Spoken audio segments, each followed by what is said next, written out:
फिर वो बताया कि जब मैंने आपके फादर के रिकॉर्ड्स ओपन किए तो मुझे एक ब्लैक ड्रेस में एक काले कपड़ों में बैठी हुई एक स्पिरिट दिखाई दी जो उनकी पैरों की तरफ परमानेंट बैठी रहती हैं।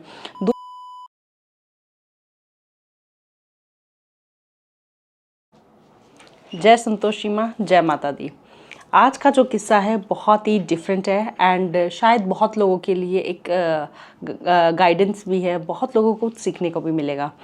तो इसमें जो क्लाइंट थे, एक लड़की ने ये स्लॉट बुक किया था अपने फादर के लिए और उन्होंने अपने फादर की, जब मैंने रिकॉर्ड्स ओपन करने के लिए उनके फादर की परमिशन ली, उन्होंने अपने फादर की परमिशन दिलवाई।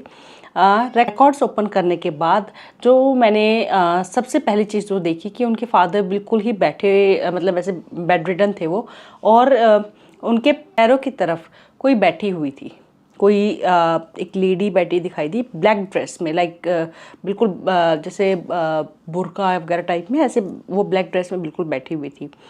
उसके बाद जो दूसरा जो मैंने देखा कि बाथरूम में उनको पीछे से धक्का होता है ना, ऐसे पीछे से धक्का दिया जिसकी वजह से वो गिर गए और उनकी चोट लग गई। तो फिर मैंने उस लड़की से पूछा, मैंने कहा मुझे आपके फादर के रिकॉर्ड्स ओपन करते ही ये चीज़ दिखी है, अब मुझे आप बताइए कि क्या है। तो उन्होंने बताया कि मैम मेरे फादर बेड रिडन हैं एंड 2-3 साल से हैं। इतनी वो कंडीशन हो गई है कि अगर हम उन्हें नहीं देखें, मतलब 4-5 घंटे भी अगर हम नहीं ध्यान दें तो वो बिना पानी के और ऐसे लेटे रहते हैं, पानी तक नहीं मांगते हैं।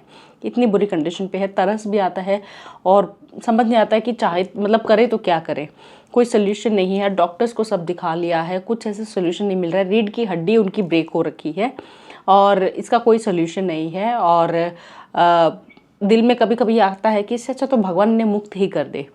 तो अब आप बताइए कि इनके क्या ऐसे कर्म हैं जो इनको रखे हुए हैं, मुक्त भी नहीं होने दे रहे हैं और ज़िंदगी सुधरने भी नहीं दे रहे हैं। तो मैंने उनको फिर वो बताया कि जब मैंने आपके फादर के रिकॉर्ड्स ओपन किए तो मुझे एक ब्लैक ड्रेस में एक काले कपड़ों में बैठी हुई एक स्पिरिट दिखाई दी जो उनकी पैरों की तरफ परमानेंट बैठी रहती हैं। दूसरा, जब आपके फादर ऐसा लग रहा है कि वॉशरूम में गए और जो मैंने उनको बताया कि पीछे से किसी ने धक्का दिया, तो उन्होंने कहा हाँ, वो मेरे फादर ने भी यही बताया था कि मैं ऐसे नहीं गिरा था, मुझे किसी ने धक्का दिया। बट हमें उस टाइम पे लगा कि नहीं, ये शायद हो सकता है वहम हो, क्योंकि धक्का कौन देगा, क्योंकि मम्मी पापा सिर्फ अकेले ही रहते हैं, वो लड़की जो थी वो अब्रॉड रहती है। तो उसने कहा कि हमें स्टार्टिंग में ये लगा कि शायद पापा का वहम होगा, पर जब मैंने बताया तो उन्होंने कहा ओके मैम।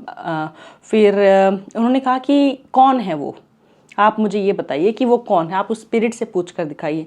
तो जब मैंने उस स्पिरिट से पूछा कि तुम कौन हो, क्यों आई हो और क्यों बैठी हो, तो उसने दिखाया कि पास्ट लाइफ में ये उनके हस्बैंड थे जो अभी बेड रिडन हैं और शी वॉज प्रेग्नेंट और उनको बहुत मारा जा रहा है। अगर मैं डिटेल में अगर आप लोगों को बताऊं तो मुझे जो दिखा है कि वो उनको इतनी बुरी तरह मार रहे हैं, पेट पे मार रहे हैं, लाते मार रहे हैं कि उस लेडी की ब्लीडिंग स्टार्ट हो गई थी और बिल्कुल ऐसे दिख रहा है कि खून बह रहा है, वो रो रही है वहाँ पे और उनको कोई फ़र्क नहीं पड़ा। और वो जाके दूसरी जब पड़ी हुई है उसके बाद वो लेडी जो है वो दिखी कि वो उठा एक कमरे में, जैसे होता है ना जिंदा लाश ना खा रही है, बस ऐसे पड़ी हुई दिख रही है। कुछ टाइम बाद वो किसी से बात नहीं कर रही है और एक दिन वो ऐसे मर भी जाती है। और उसको मार के जब वो हुआ, दूसरे उसके फादर, वो जो आदमी था पास्ट लाइफ में, वो दिख रहा है कि वो दूसरी शादी भी करके आ गया, मतलब उसने एक वाइफ को ऐसे किया, दूसरी वो शादी भी करके आ गया। तो वो जो लेडी थी वो है इस जन्म में भी उनके पीछे पड़ी हुई है। तो मैंने उस स्पिरिट से पूछा, उस लेडी से पूछा कि तुम चाहती क्या हो, ठीक है तुम्हारे साथ हुआ है, तुमने कर दिया है, पर अब तो इनको जाने दो या तुम मुक्त हो जाओ। तो उन्होंने कहा कि उस समय मैंने अपना बच्चा खोया है, जो मेरे साथ हुआ वो शायद मैं इनके साथ 7 जन्म भी करूं तब भी कम है। मैं इनको माफ़ नहीं कर सकती हूँ मैं, और मैं इनको कुछ तंग नहीं कर रही हूँ, बट मैं जैसे बेड रिडन हो गई थी, मैं जैसे सड़ रही थी, मुझे किसी ने संभाला भी नहीं था, मैं भी इनकी वही कंडीशन चाहती हूँ। इनको तो संभालने वाली इनकी वाइफ है, मेरे पास तो कोई भी नहीं था। और उन्होंने बताया, फिर मैंने जब उस लड़की को ये बताया तो उस लड़की ने कहा कि हाँ मैम, मेरे फादर को बहुत बार एक फीमेल एनर्जी की मतलब एक वाइब्स आई हैं, फील हुआ है कि कोई है, बट हम हमेशा इग्नोर कर देते थे। क्योंकि कोई भी है, अगर मैं भी उनकी जगह हूँ, कोई भी एक आम लाइफ जी रहे हैं, आप ज़िंदगी जी रहे हैं, तो हमारे अगर ऐसा कुछ होता है तो हम इग्नोर ही करते हैं, हम उसको सीरियसली नहीं लेते हैं। सीरियसली जब लेते हैं जब प्रॉब्लम्स एक्सट्रीम हो जाती हैं, जब आउट ऑफ कंट्रोल हो जाती हैं। तो उन्होंने कहा कि हाँ मैम, ये बिल्कुल आप सही कह रहे हो। और फिर से मैंने उस स्पिरिट से पूछा कि क्या तुम अब इनको कब छोड़ोगी, ये कब ठीक होने, क्या इनको ठीक होने दोगी? तो उसने कहा कि नहीं, मैं यहाँ पर सिर्फ इनको देख के मेरी आत्मा को तसल्ली मिल रही है, मुझे तसल्ली मिल रही है कि हाँ, जो इन्होंने मेरे साथ किया आज ये वही वही हैं ये। क्योंकि मैं जिस कंडीशन में थी, अगर मैं इनको जितना भी दुख दे लूँ उसके आगे कम है, लेकिन फिर भी ये मेरे हैं तो मेरे घर पति ही, फिर भी मैं इनको कहीं ना कहीं सिर्फ इनको ऐसे देखना चाहती हूँ। और मैं इस जन्म क्या, मैं हर जन्म में इनके पास आऊँगी जब तक मैं सेटिस्फाई नहीं हो जाती हूँ कि हाँ बहुत हो गया, अब मुझे मुक्त हो जाना चाहिए। तो जब ऐसा कुछ होता है तो ऑब्वियसली एज अ मीडियमशिप जो मैं काम कर रही हूँ, मेरा फ़र्ज़ बनता है कि मैं स्पिरिट को मैनिपुलेट करूँ, उसे समझाऊँ, जो कि मैंने किया। मैंने उन्हें पूरा समझाया कि देखिए, अगर आप बंधे रहोगे तो एक नई ज़िंदगी शुरू नहीं होगी। कब तक एक इंसान के पीछे पड़े रहोगे? उसने जो किया वो उसको मिल रहा है, आज वो बेड पे पड़ा हुआ है, ना किसी को पानी तक नहीं मांग सकता है, इससे बुरा कुछ नहीं हो सकता है। तो अगर तुम इसके पीछे अपने मुक्त नहीं हो रही हो, अपनी नई ज़िंदगी नहीं देख रही हो, तो तुम्हारी गलती है, तुम्हें आगे बढ़ना होगा। बट सच में मतलब मैं मानती हूँ कि बहुत सारे केसेस आते हैं, बट उनमें से ये केस भी ऐसा था जहाँ उस पेरेंट ने सीधा सीधा डिनाई कर दिया कि चाहे कुछ भी हो जाए, चाहे किसी को भी बुला लो, चाहे कितना भी जोर लगा लो, मैं हर जन्म में ऐसे ही आऊँगी, ऐसे ही इसको ऐसे ही देखना है मुझे। मैं नहीं, जो मैंने सहा है, मैं जीते जी कुछ नहीं कर पाई, बहुत रोती थी, बहुत दुख हुआ कि कुछ कर दूं, बट मैं उस माहौल में थी जहाँ मेरे कंट्रोल में कुछ नहीं था। पर मुझे पता है कि जो जीते जी मैं नहीं कर सकती, वो मरने के बाद मैं बहुत कुछ कर सकती हूँ। तो मैंने फिर उनका, जो उनके फादर थे, उनका देखा कि क्या उनका फ्यूचर क्या दिख रहा है मुझे। तो उनके फादर का भी दिख रहा था कि वो हार्डली 1 साल, मुश्किल से 1 साल पकड़ेंगे। तो मैंने उस लड़की को बताया कि देखिए, जो स्पिरिट है वो तो सीधा सीधा डिनाई कर रही है कि वो नहीं ऐसे करेगी, और आपके फादर का भी मुश्किल से वो 1 साल पकड़ेंगे। तो उस लड़की ने, वो लड़की बहुत मतलब बहुत अच्छी, बहुत मिच्योर, मतलब उसने जैसे सिचुएशन को जानने के बाद जो उसने रिएक्ट किया, जैसे हैंडल किया, मतलब बहुत समझदार लड़की थी, बहुत समझदार।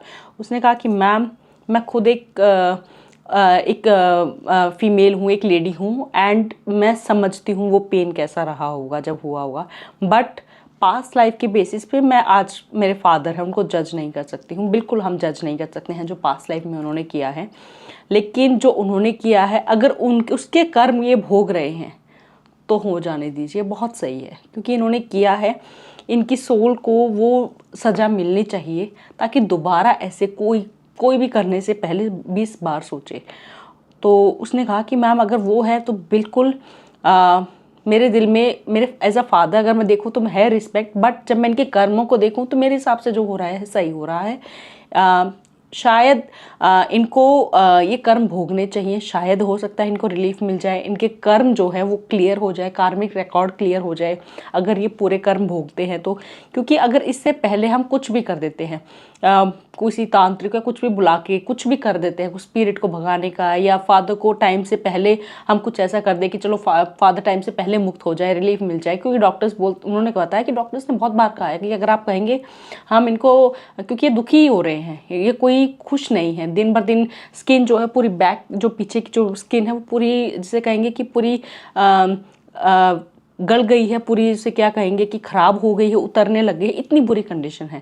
तो उन्होंने कहा कि नहीं, अब मैं ऐसा कुछ नहीं होने दूंगी, मैं चाहूँगी कि मेरे फादर ने जो किया है पास्ट लाइफ में वो पूरा कर्म भोगे, और जैसे तैसे जो भी किए हैं वो तो ऑब्वियसली हमें उन्हें भोगना ही पड़ेगा।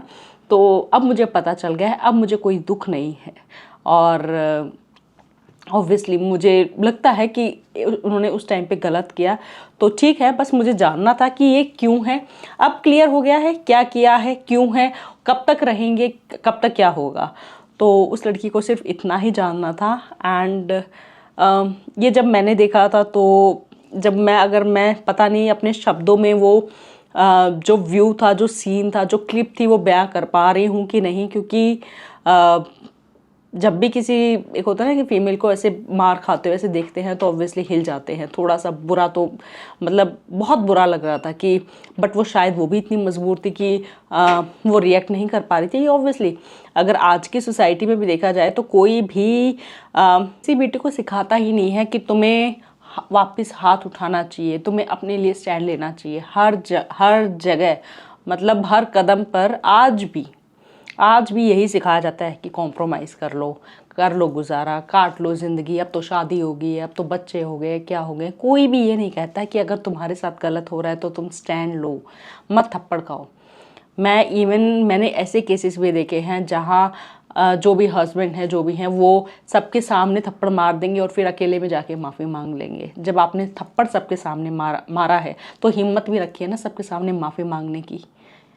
जब कहते हैं कि हमारी इज्जत है, जब आपकी इज्जत है तो एक फीमेल की भी तो इज्जत है ना, वो भी तो सब कुछ घर बार छोड़ कर आई हुई है। तो मैं सिर्फ इतना कहना चाहूँगी, मैं कोई अगेंस्ट नहीं हूँ, कि बस मैं ये कहना चाहती हूँ कि जो वायलेंस है, जो भी आप सहते हो वो सहना बंद करिए। जब तक आप नहीं बोलोगे वो कहीं ना कहीं आपकी सोल जो है ना वो इतनी भरती जाएगी कि जब वो एकदम से फटेगी ना फिर कोई हैंडल नहीं कर पाएगा। तो इससे बेटर है कि साथ के साथ अगर कुछ भी गलत हो रहा है तो उसे सहिए मत। गलत करने वाले से गलत सहने वाला ज़्यादा गुनहगार होता है। तो प्लीज़ थोड़ा ध्यान रखिए और अपनी बेटियों को, आने वाली जनरेशन को सिखाइए कि सहना नहीं है, जहाँ गलत है वहाँ बोलो, अपनी राय दो। तुम्हारी राय भी मैटर करती है, जितनी राय एक बेटे की मैटर करती है उतनी एक बेटी की भी मैटर करती है। कोई ऊपर नीचे नहीं है, सब बराबर हैं। तो आपको कैसी लगी मेरा एक्सपीरियंस तो ज़रूर कमेंट्स में बताइएगा, और जय माता दी ज़रूर कमेंट्स में लिखिएगा। जय माता दी।